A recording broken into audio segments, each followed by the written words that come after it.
रीवा में 15 अगस्त 2026 आजादी के 80वें स्वतंत्रता दिवस के अवसर पर रीवा में मित्र सेवा समिति एवं पूर्व सैनिक संगठन के तत्वाधान में भव्य समारोह आयोजित किया गया। कार्यक्रम में बड़ी संख्या में पूर्व सैनिक परिवार, बच्चे और आम नागरिक शामिल हुए। पूरे परिसर में भारत माता की जय और वंदे मातरम की जय घोष गूंजते रहे। समारोह में देश की रक्षा में योगदान देने वाले पूर्व सैनिकों का सम्मान किया गया। मुख्य अतिथि वरिष्ठ समाज सेवी लाल बहादुर शास्त्री रहे। शहीद सेवा समिति के संस्थापक लकेश्वर सिंह, पूर्व विधायक एवं पूर्व सैनिक लक्ष्मण तिवारी सहित कई समाज सेवी और गणमान्य नागरिक मौजूद रहे। अतिथियों और वरिष्ठ पूर्व सैनिकों को शॉल एवं श्रीफल भेंट कर सम्मानित किया गया।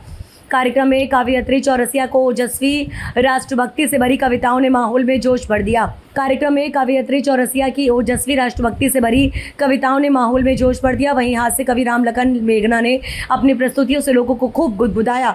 बच्चों ने देशभक्ति गीत और सांस्कृतिक प्रस्तुतियों से सभी का मन मोह लिया। समारोह में पूर्व सैनिकों की समस्याओं को लेकर भी गंभीर चर्चा हुई। पूर्व सैनिक एवं पत्रकार यज्ञ प्रताप सिंह ने कहा कि देश की सीमा की रक्षा करने वाले सैनिकों को सेवानिवृत्ति के बाद अपने अधिकारों के लिए कार्यालयों के चक्कर नहीं लगाना पड़ने चाहिए। मित्र सेवा समिति के राष्ट्रीय अध्यक्ष आनंद बहादुर सिंह ने हर जिले में पूर्व सैनिकों के लिए विशेष सेल बनाने की मांग की। समारोह के अंत में वंदे मातरम, भारत माता की जय और जय जवान जय किसान के नारों से पूरा परिसर गूंज उठा। कार्यक्रम ने सैनिक सम्मान, राष्ट्रभक्ति और सामाजिक एकता का मंजबूत संदेश दिया। सब एकत्रित होकर के स्वतंत्रता दिवस मनाते हैं। 15 अगस्त स्वतंत्रता दिवस के सबका ढेर शुभकामना। यह परमार ट्रेडर्स में पूर्व सैनिक के माध्यम से ही जो कार्यक्रम रखा गा बहुत अच्छा रहा है। मैं गीत, संगीत, कविता के माध्यम से एक थोड़ा जन जागृति आवत थी और अपना पंची हर साल भव्य कार्यक्रम दिनों दिन बढ़ावे दिल लागे। चूँकि हम अपने बघेली बोली में 2 लाइन दे जरूरी है। कारण का कि कलम की बात आवत थी, कवि के कविता आई का कविता कवि के उर अंतर मन से तब तब उठती है। हृदय विदारक कोई घटना जब जब घटती है, कलम बेबस हो जाती है, हाथों में उठ जाती अपने दिल की पीड़ा को वह कागज पर लिख जाती। ये है कलम। आज देश के वन का चरित्र और ए पर बहुत सुधार करे की जरूरत थी। यह चकाचौंध के दुनिया में मोबाइल के माध्यम से आज देखे लगे कि एक आवे वाली युवा पीढ़ी कुछ भटकत लागी।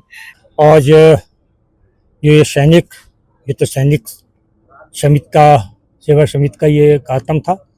ये एक अपने आप में बहुत बड़ा आदर्श है, एक बहुत बड़ा संदेश समाज में जाएगा।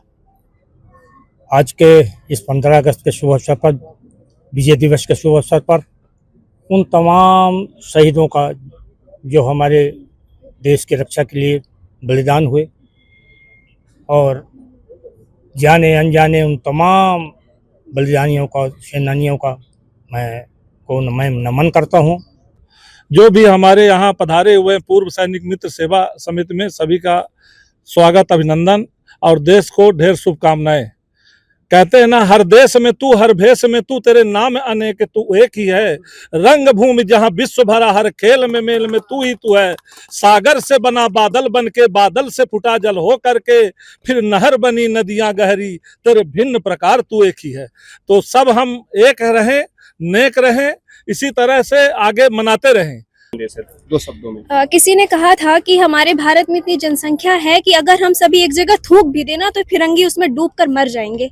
लेकिन यह सोचने वाली बात है कि हजारों वर्ष तक हमारा भारत क्यों गुलाम रहा, कहीं आज भी वो कारण उपस्थित तो नहीं है। तो हमें स्वतंत्रता दिवस मनाना है, झंडा लहराना है, लेकिन हमें इस विषय पे भी ध्यान देना होगा कि वो सभी कारण जिन्होंने हमें इतने सालों तक गुलाम बनाया, यदि वो आज भी उपस्थित है तो हम उसे हटाएं। जैसे जाति प्रथा और ये धर्म में जो अंतर है, हम एक दूसरे से भेदभाव करते हैं, दहेज प्रथा और महिलाओं के साथ जो अत्याचार हो रहा है वो आज भी चल रहा है। तो युवाओं से मेरी यही अपील है कि यदि आज का युवा देश का भविष्य है, आप ध्यान दें, अपने चरित्र का निर्माण करें, देशभक्ति करें और मात्र तिरंगे में ही देशभक्ति मत दिखाएं कि तिरंगा फहरा दिया तो हम देशभक्त हो गए। वास्तविकता में यदि हमारे देश को हमारी जरूरत हो तो हम आगे बढ़ चढ़ कर आए।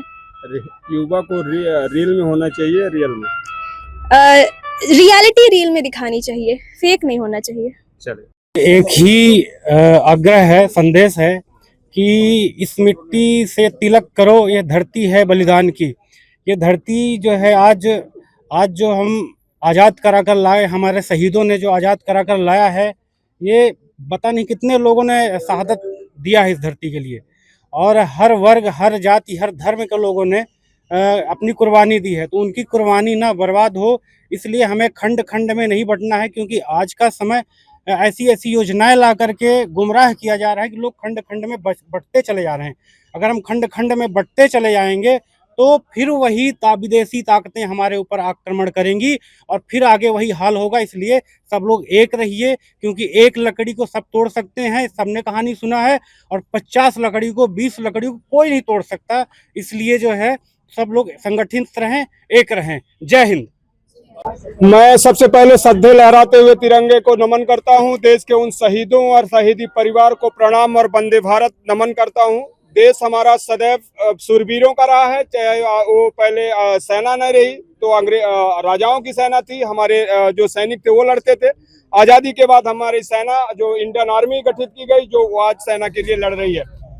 इसको भाग्य कहें या दुर्भाग्य कहें, आज 15 अगस्त है और हर वर्ष हम लोग जब हमारे सैनिकों को याद करने का टाइम दो ही है, 15 अगस्त और 26 जनवरी, या फिर हमारा जवान जब सरहद पे शहीद हो जाता है तो कुछ नेता अपना खुद का विजुअल, और जानते हैं कि मीडिया कवरेज वहाँ ज्यादा होगा, भीड़ ज्यादा होगी, इसलिए अपने शहीद के अंतिम जनाजे पर कंधा देकर सिंपैथी लेने के लिए वहाँ पहुँचते हैं। इसके बाद उसके परिवार का क्या हाल होता है कोई नहीं पूछता। उस शहीद परिवार से पूछिए जिसने अपने बेटे को खोया है, जिसने अपने पति को खोया है, जिसने अपने भाई को खोया है, और जिसने अपने पूरे परिवार को अकेला छोड़ दिया है।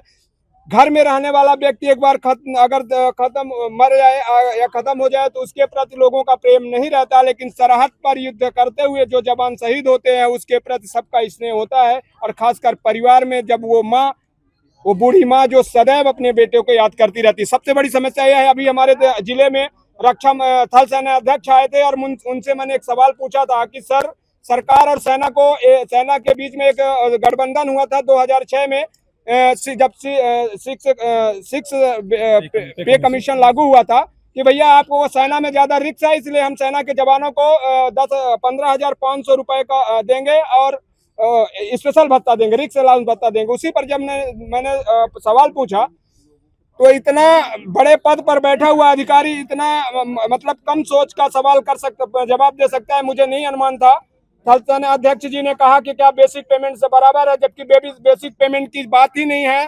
सरकार बेसिक पेमेंट आपको 2 लाख दे, 5 लाख दे, 15 लाख दे, उससे मतलब नहीं है। लेकिन अगर रिक्स यानी सबसे ज्यादा खतरा, सेना का बनावट क्या है, 97% सेना में जवान है, 3% अधिकारी है, सबसे ज्यादा कैजुअलिटी जवान की है, सबसे ज्यादा खतरा जवान को है, सबसे ज्यादा शहीद होने वाली लिस्ट में जवान का नाम है। तो फिर जवान को 15,500 रुपए का रिक्स अलाउंस भत्ता मिलना चाहिए।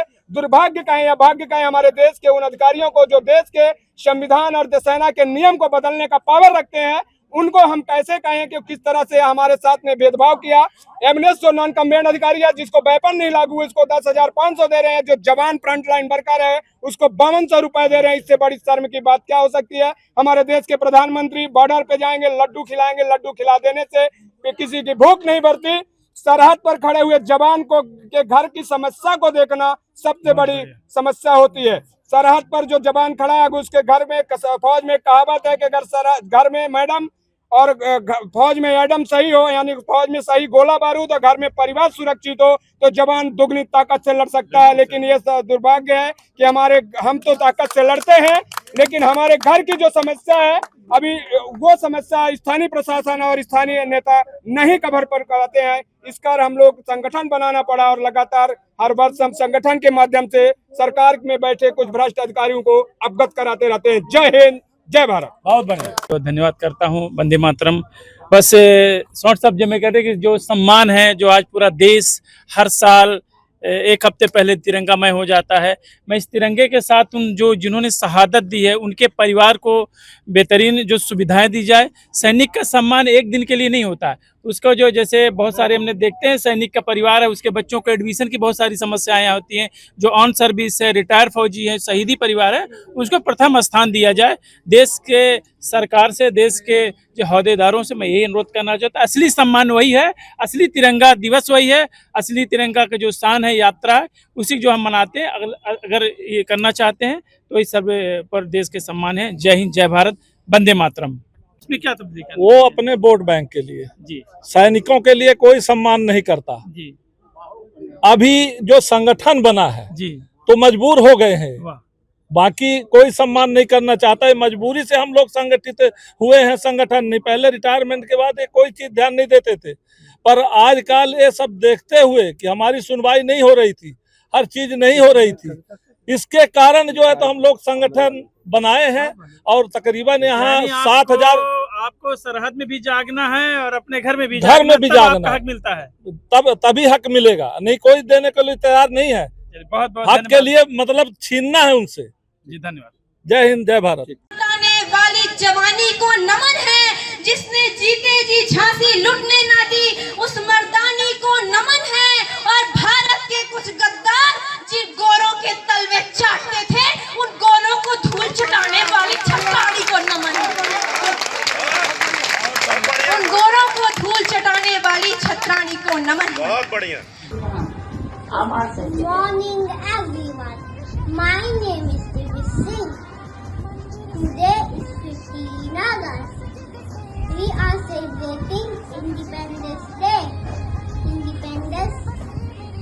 I wish you all a very happy Independence Day. Independence Day is our national festival of India. We remember our freedom fighters on this day. We go freedom on this day. I proud to be an Indian. I love my country very much. Thank you. Jai Hind, Jai Bharat.